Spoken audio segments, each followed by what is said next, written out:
आज आपण जगातली सगळ्यात साधी, सोपी, झटपट होणारी गाजराची भाजी बघणार आहे. हो, गाजराचीच भाजी बघणार आहे. चवीला अतिशय उत्कृष्ट लागते. मी म्हणते ना, म्हणून तुम्ही एकदा करून बघा. एकदा ही भाजी खाल्ली ना, तुम्ही या भाजीच्या नक्की प्रेमात पडाल याची खात्री. चला तर मग वेळ न दवडता व्हिडिओला सुरुवात करूया.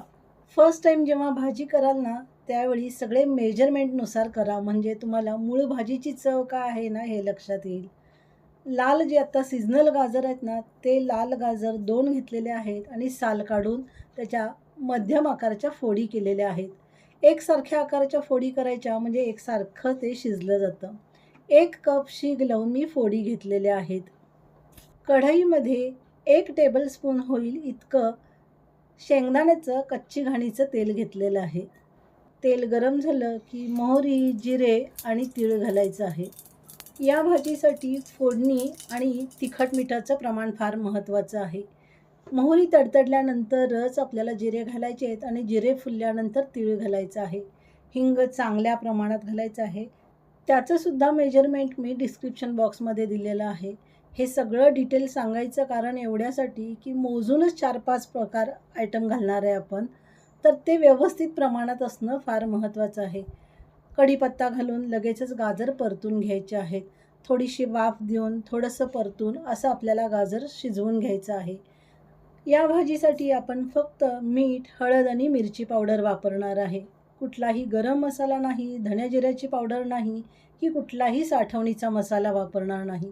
गाजर आपल्याला चांगले परतून घ्यायचे आहेत. गाजर जरासे नरम झाल्यानंतर मीठ, मिरची पावडर आणि हळद घालून घ्यायचं आहे आणि ते सुद्धा परतून घ्यायचं आहे. एखादा मिनिट परतल्यानंतर त्यावर एक पाण्याचा हबका मारायचा आहे, जेणेकरून हळद आणि मिरची पावडर करपणार नाही. अशा भाज्या करताना कमीत कमी पाण्यामध्ये कराव्यात, म्हणजे त्या चवदार होतात.